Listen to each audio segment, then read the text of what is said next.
Assalamu alaikum, grade 9. Faiza Nadeem is standing here, looking at you, and hoping, wishing, and praying that all of you are hale and hearty. All of you are meticulous and disciplined towards your academics, are concerned with your salat, and are obedient to your parents. It's a farz upon you to be kind and obedient to your parents. What have I brought for you? I have brought you the last lecture of the sequel, The Kites, Vision and Pakistan. So let's move on to what the today's topic is all about. What is the board telling you, sweethearts? It's telling you that you are going to do the objectives, loads and loads and loads and loads of objectives. You know what are objectives? Objectives are the paper 1, your P1, the objective paper of your English exam, ठीक है? और उसमें आपको देते हैं bubble sheet इस तरह से, यूं उसके कॉलम्स बने हुए होते हैं A, B, C, D, और यूं उस पे क्वेश्चंस लिखे होते हैं 1, 2, 3, ऐसे उसमें सर्कल्स होते हैं, ठीक है? तो जो आपका आंसर होता है क्वेश्चन नंबर 1 का, जो उसकी करेक्ट ऑप्शन होती है, आपने उस करेक्ट सर्कल को कलर करना होता है, ठीक है? जैसे मैंने फॉर एग्जांपल कलर कर दिया, क्वेश्चन नंबर 1 का A है, 2 का B है, 3 का D है। ऑलराइट, हमने रखा, फटाफट क्वेश्चन देखा, बबल शीट कलर कर दी। But what is the problem? The problem is this बेटा एंड बिटिया, क्वेश्चन नंबर 3 का आपने गलती से D कलर कर दिया है जबकि वो C है, तो आप क्या करोगे? आप इसको क्रॉस करोगे, ब्लैंको यूज करोगे, इरेज करोगे, क्या करोगे? और फिर आपको मालूम है क्या होता है? ये होता है स्कैन, और एग्जामिनर ने आपको फौरन इस स्पेसिफिक गलत आंसर को डिस्क्वालीफाई करके 0 दे देने हैं। तो पहले सेंसिबली अपना ऑब्जेक्टिव पेपर सॉल्व करो, फिर उसको बबल शीट पे टैली करो। बहुत टाइम होता है, रिलैक्स रहो। जितने ऑब्जेक्टिव मैं आपको हर चैप्टर के बाद देती हूँ, उनका ऑब्जेक्टिव बैंक बना लो, और जब आप फाइनल एग्जाम से पहले उसको बैठ के रीड करोगे ना, तो you will remember everything up, right? So सबसे पहले ये चूज द करेक्ट स्पेलिंग। 1 या 2 ऑब्जेक्टिव इसके आते हैं। इसकी प्रेपरेशन क्या करनी है? जो स्पेलिंग्स में करा रही हूँ उनको एक स्पेल बैंक बना लो और उसकी डिक्टेशन दे दो। 10-5 मिनट का काम है, लेकिन आपके ऑब्जेक्टिव्स का 2 नंबर बिल्कुल सेव हो जाएगा, 2 या 3 नंबर, राइट? वो आपका बिल्कुल सेव हो जाएगा। तो इसको बिल्कुल इग्नोर ना करो। 5-10 मिनट हैं, 12 आपके चैप्टर्स हैं, यानी कि 10 into 12 120 minutes, hardly 1.5 hours, right? So be meticulous, be disciplined and do so. Let's move on to the spelling. कौन सी करेक्ट स्पेलिंग है? ये वाली, ये वाली, ये वाली कि वो वाली? हमें पता है कि ये स्पेलिंग बिलीफ की सही है, BELIEF, बिलीफ, ठीक है? So we are going to colour this one. और हमने क्या किया? जल्दी में 1 का A कलर कर दिया जो गलत था, B लो जी, हमारा एक आंसर तो डिस्क्वालीफाई हो गया। समझ आ गई? प्रैक्टिकल एग्जाम्पल बहुत ध्यान रखना। I से इनॉर्मिटी, E से इनॉर्मिटी, A से इनॉर्मिटी या ANE से enormity. We know that enormity starts with E and has an I in it, ठीक है? Civilization या civilization या civilization या civilization. This is the correct answer, civilization. साथ स्पेलिंग्स लिखते जाओ, ठीक है? Aptitude, aptitude, aptitude या aptitude. This aptitude is the correct one. Building, building, building and building. This is the correct building in which we live in which we go to school. सब continent, right? Subcontinent, subcontinent, सबखे से continent या subcontinent. This is subcontinent. पैदाइशी करते आ रहे हैं history में, हर जगह, English में, इस्लामियात में, हर जगह सबकॉन्टिनेंट. डिस्ट्रैक्ट, डिस्ट्रैक्ट, डिस्ट्रक्ट या डिस्ट्रिक्ट. डिस्ट्रैक्ट ये होती है आपकी अटेंशन जिस वक्त बाहर कोई आपका फ्रेंड घूम रहा हो और आपने काम नहीं करना हो. डिसिप्लिन, डाइप्लिन, डिसिप्लिन या डिसिप्लिन. डिसिप्लिन. इनकी प्रोनाउंसिएशन कितनी फनी है ना. आप पढ़ते हो ऐसी फनी प्रोनाउंसिएशन? नहीं पढ़ते? पढ़ते भी हैं और लिखते भी हैं. I find these sort of spellings in all sort of copies. So be very, very careful and meticulous and disciplined and diligent towards your spellings, okay? Pivot, pivot, pivot या pivot, pivot, central point, ठीक है? Independent, independent, independent या independent. कभी independent सुना है? This is independent. We have found our own independent country, right? So these are a few spellings on this board. Let's move on to the next board where I have another great sets of spellings for you. All right, numerous, numerous or numerous. These spellings are making me giggle. These are so funny. We know this numerous is right.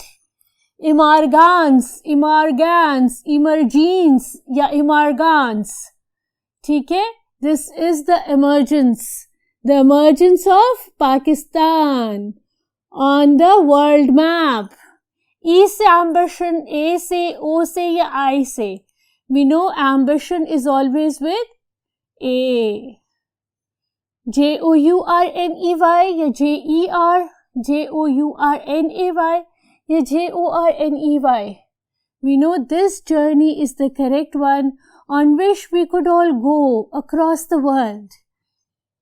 जी बच्चे, has story, has theory, has story या history. We know this history is the one that we have been learning since childhood in our social studies. ठीक है? Literature, literator, literator या literature. This literature is the correct one. Moral, moral, mural या mural. We know this moral is the correct one. And nation has double A, E or EI.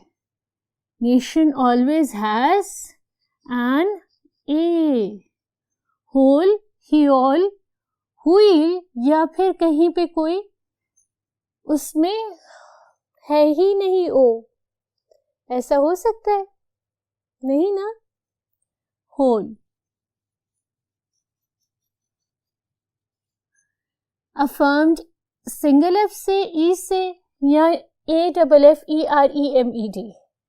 Affirmed single F से नहीं होता, double F से होता है और उसमें A होता है और I होता है.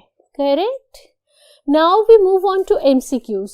ये भी आपके ऑब्जेक्टिव पेपर का एक बहुत बड़ा एलिमेंट, बहुत बड़ा पार्ट होते हैं, बल्कि यही आपके ऑब्जेक्टिव पेपर होते हैं, right? First I will do which are based on the comprehension of the text and then I will do the MCQs that are going to be based on grammar. So first let me do the comprehension one. Don't be afraid of death. Afraid का मतलब क्या है? उसका मतलब attended, scared, squared up या excited. आप death से excited, squared up या अटेंडेड नहीं होते, आप स्केर्ड होते हैं, because that is something that you don't know how it's going to end up, what we are going to face, what we are going to C.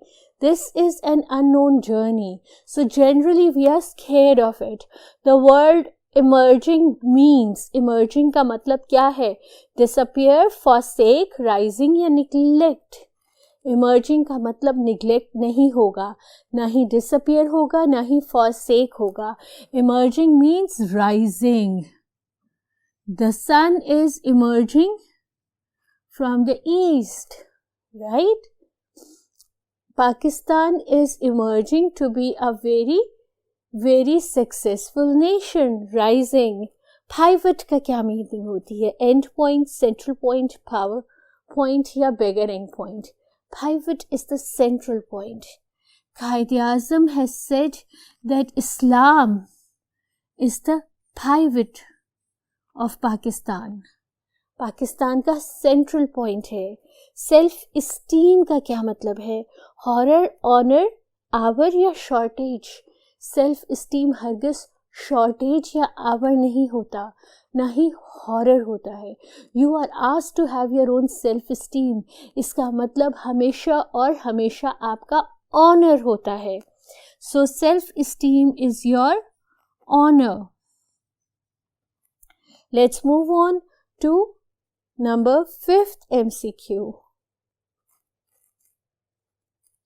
We should face it bravely to save the honor.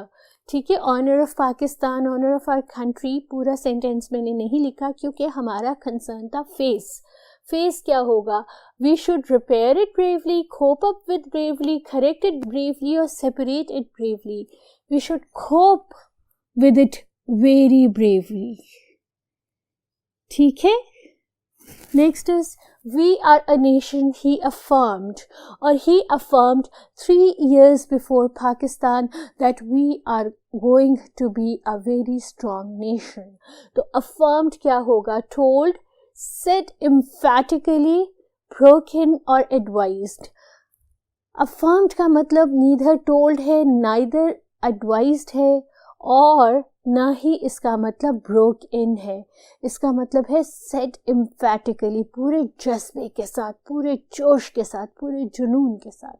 ठीक है, तो this is the correct answer.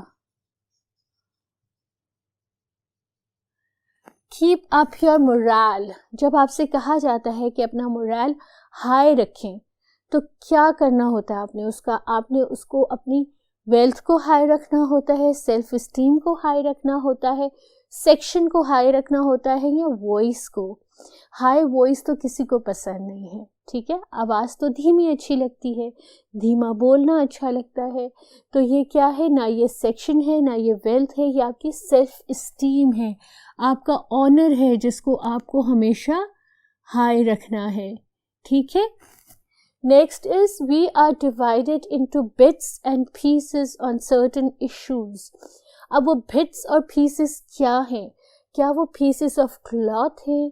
क्या वो united है? क्या वो disunited है? या broken into pieces? So bits and pieces over here is used as figuratively, not literally.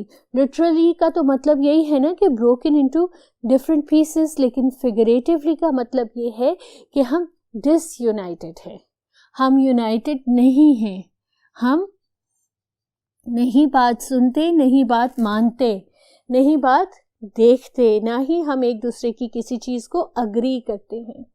Do not be overwhelmed with the enormity of the task. Enormity का मतलब होता है huge, great। यहाँ क्या दिया हुआ है? स्टनिंग, ग्रेविटी, अलार्मिंग या विनिंग। अब टास्क की विनिंग नहीं हो सकती, टास्क की अलार्मिंग नहीं हो सकती। ठीक है, यहाँ पर इनॉर्मिटी ऑफ द टास्क है, वो अलार्मिंग ऑफ द टास्क नहीं हो जाता। अब हमारे पास स्टनिंग और ग्रेविटी है। अब जब हम ये कह रहे हैं कि आपने टास्क की इनॉर्मिटी से घबराना नहीं है, तो हम ये नहीं कहते कि आप टास्क की स्टनिंग प्रेजेंस से घबराएं। ग्रेविटी ऑफ द सिचुएशन, गहराई, ठीक है, बहुत ज़्यादा उसको समझना। So this is the gravity. Don't be scared of the gravity of the task. History and traditions, aptitude and ambitions, they combine, and when we are collectively united on all these platforms, then we are a successful nation. So aptitude का क्या मतलब है? Skillful, natural ability, chilled out या cool. अगर आपको कहा जाता है कि आपका aptitude किस सब्जेक्ट में है तो वो आपकी natural ability होती है कि आप naturally किस सब्जेक्ट में ज़्यादा इंटरेस्ट लेते हैं. ठीक है. Don't be overwhelmed with the enormity of the task. अब इससे पहले हमने overwhelm किया है ये वाला, ये सेम क्वेश्चन है लेकिन यहाँ पर enormity अंडरलाइन था. ये क्वेश्चन है, यहाँ पे overwhelmed अंडरलाइन है. ठीक है. यहाँ पर overwhelmed का क्या मतलब होगा? affected deeply, accepted, murdered या slaughtered. डेफिनेटली टास्क की इनॉर्मिटी से आप मर्डर या स्लॉटर नहीं होते. टास्क की इनॉर्मिटी को आप एक्सेप्ट तो ज़रूर करते हैं लेकिन उससे डीपली इफ़ेक्ट नहीं होना आपने. ठीक है. ये आपका ऑप्शन करेक्ट है कि अगर आपके पास कोई बहुत मुश्किल टॉपिक, कोई बहुत मुश्किल काम है तो आपने उसकी इनॉर्मिटी से इफ़ेक्ट नहीं होना. You are made of sterling material and second to none. आप तारीफ करें किसी की ज़बरदस्त किस्म की कि यार आप स्टर्लिंग मटेरियल से बने हो और आप किसी से भी कम नहीं हो. Second to none, you are no less than anybody. तो आप एम्ड कहोगे, मोबिलिटी कहोगे या एलिविएशन कहोगे? स्टर्लिंग मटेरियल मीन्स एलिविएटेड, ऊंचा, मोबिलिटी या फिर एम्ड नहीं. उसका मतलब है of the highest quality.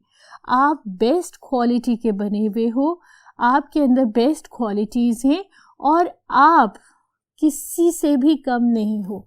You are so good. Today the Quaid's Pakistan is facing numerous challenges. यहाँ पे वर्ड न्यूमरस अंडरलाइन है जो मेरे ग्रामर के साथ मर्ज हो रहा है. बहुत परेशान हो, न्यूमरस अंडरलाइन है, राइट. तो न्यूमरस क्या कह रहा है? स्लाइट, लिटिल, अ फ्यू और many. Slight, little, a few तीनों का मतलब एक ही है. तो इसका आंसर क्या होगा? मैनी. क्योंकि कभी कभी जब हमको आंसर नहीं आता तो हम ऑड वन आउट निकाल लेते हैं. ऑड वन आउट का मतलब है जो तीनों अदर ऑप्शन से डिफरेंट हो. और 100% हमारा ये तुक्का करेक्ट निकलता है. लेकिन तुक्के लगाने से बेहतर है कि आप पढ़ के समझ के अटेम्प्ट करें एग्ज़ाम को और अटेम्प्ट करें अपने पेपर को. अब आ जाते हैं हम वो MCQs जो ग्रामर बेस्ड है. सबसे पहला है Ali ran quickly. Quickly is the word that is describing how Ali ran. तो ये क्विकली क्या होगा? वर्ब, एडवर्ब, नाउन या एडजेक्टिव. नाउन तो नहीं है ये, एडजेक्टिव भी नहीं है, ये अली को नहीं डिस्क्राइब कर रहा. वर्ब तो इसमें रन है तो ये एडवर्ब है जो ये बता रहा है कि हाउ डिड अली रन. ठीक है, ये एडवर्ब है. Next is he is fond of cooking. अब ये क्या है? जेरेंट है, प्रेजेंट पार्टिसिपल है, इन्फिनेटिव है या पास्ट पार्टिसिपल है? जेरेंट क्या होते हैं? जेरेंट वो वर्ब्स होते हैं जो नाउन की तरह काम करते हैं. प्रेजेंट पार्टिसिपल कौन से होते हैं? प्रेजेंट पार्टिसिपल वो वर्ब होते हैं जो एडजेक्टिव की तरह काम करते हैं और उनके अंदर ING लगा हुआ होता है. इन्फिनेटिव वो वर्ब होते हैं जिनका कोई पास्ट या फ्यूचर टेंस नहीं होता. और पास्ट पार्टिसिपल भी वो वर्ब्स होते हैं जो एडजेक्टिव्स की तरह काम करते हैं और उनको ED लगा हुआ होता है. अब ये ING है. ठीक है, इन्फिनेटिव कैंसिल हो गया, पास्ट पार्टिसिपल कैंसिल हो गया. We are left with present participle और जेरेंट. यहाँ पे सेंटेंस में कुकिंग किस सेंस में यूज़ हो रहा है? He is fond of cooking. उसको शौक है किस चीज़ का? कुकिंग का. तो कुकिंग क्या है? उसके शौक का नाम. तो ये क्या हो गया? नाउन. तो वो वर्ब जो नाउन की तरह काम करता है उसको क्या कहते हैं? जेरेंड. समझ आ गया? आई होप समझ आ गया हो क्योंकि हम ये लेक्चर पहले कर चुके हैं. मैं सिर्फ आपको रिवाइज करा रही हूँ कॉन्सेप्ट्स. ये थे 2, मैंने आपके लिए लाई हूँ 15. Let's move on to the third one. अब ये नंबर्स थोड़े से जम्बल्ड हुए हैं, नंबर्स को छोड़ो, सेंटेंसेस को देखो. ठीक है, पेंटिंग इज गुड फन. क्या है good fun? Painting. Painting over here is a verb, but it's being used as a noun. अभी अभी हमने जेरेंट रिवाइज किया है, हमें कॉन्सेप्ट क्लियर है, हमको देखना ही नहीं है, ना हमने इन्फिनेटिव को अंडरलाइन करना है, ना हमने प्रेजेंट, ना ही पास्ट पार्टिसिपल को। हमने आंख बंद करके जेरेंट को अंडरलाइन कर देना है, ठीक है। गो इज एन, गो क्या है, पास्ट पार्टिसिपल है, जेरेंट है, प्रेजेंट पार्टिसिपल है या इन्फिनेटिव है। Go over here is infinitive, ठीक है।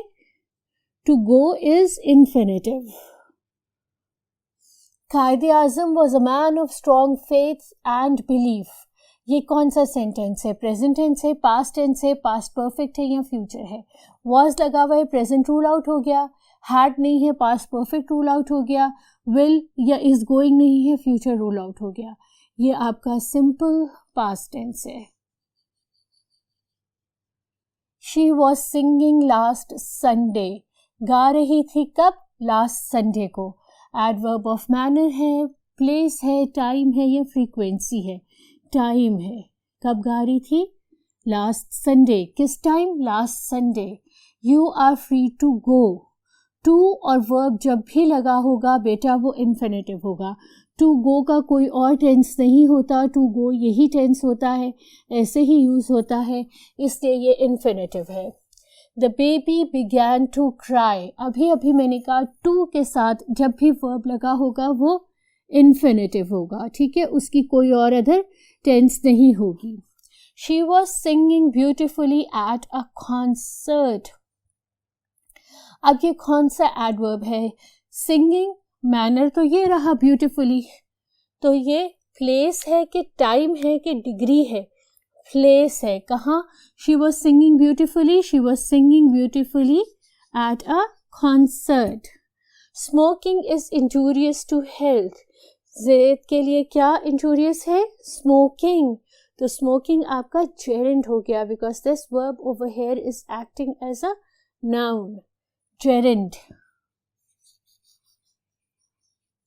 He said in a speech at Lahore. Said, where did he say? Lahore. Lahore मुझे पता है proper noun है, लेकिन यहाँ पर वो इस verb को identify कर रहा है, explain कर रहा है कि कहाँ बोले थे, Lahore. So this is an adverb of place. वो ये बता रहा है कि वो कहाँ बोले थे, लाहौर में बोले थे। You are made of sterling material, sterling noun है, वर्ब है, फ्रेज है, क्या एडजेक्टिव है। हम ये बता रहे हैं वो किस मटीरियल के बने हुए थे, स्टर्लिंग, तो ये क्या हुआ बेटा, ये आपका एडजेक्टिव हुआ। Khaid was a man of strong belief and faith in religion as well as moderate and a progressive Democrat. As well as क्या होगा, आपका verb होगा, conditional clause होगा, conjunction होगा या none of these होगा। अब ये देखो, ये एक sentence है। कायदे आज़म was the man of strong belief and faith in religion. This is one sentence. He was a moderate and a progressive Democrat. This is another sentence.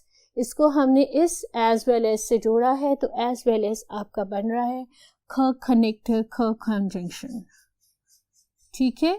हमने ये एज अ कनेक्टर इधर यूज किया है। You may belong to any religion, may क्या है, अगर आपको मेरा मॉडल्स वाला लेक्चर याद हो, मॉडल वर्ब्स वाला, तो मे होता है आपका मूड, किस तरह से आपका मूड है, ठीक है। तो ये ना इंटेरोगेटिव प्रोनाउन है, ना ये नाउन है, ना ये नन ऑफ दीज है, ये आपका मॉडल वर्ब है, right. Last MCQ for the day is, today the Kites Pakistan is facing problems because we have forgotten the rules of Quaid-e-Azam Muhammad Ali Jinnah. We have forgotten to walk on the footsteps of Quaid-e-Azam Muhammad Ali Jinnah. तो ये क्या है, adverb of reason है, indirect object है, pronoun है या verb है, क्या है ये, adverb of reason, ठीक है। हमने कायदे आज़म की बातों पे अमल करना छोड़ दिया है, that is why we are facing a lot of problems. हो गया बच्चे, इसके साथ ही आपका यूनिट 6, उसके तमाम ट्रांसलेशंस, उसकी तमाम vocabulary, sentences, extra set of sentences, grammar, writing skills, objectives. Everything is done. Prepare this specific topic for your exam. बहुत अच्छा 2 पेपर, जितनी एफर्ट मैंने पुट इन की है उतनी आप भी पुट इन कर दो, तो इंशाल्लाह मेरी दुआओं के साथ आप सक्सेसफुल रहोगे। लेकिन दुआओं की तालिब तो मैं भी हूँ, मुझे भी अपनी दुआओं में याद रखना। Until we meet again, it's Faiza Nadeem saying Allah Hafiz.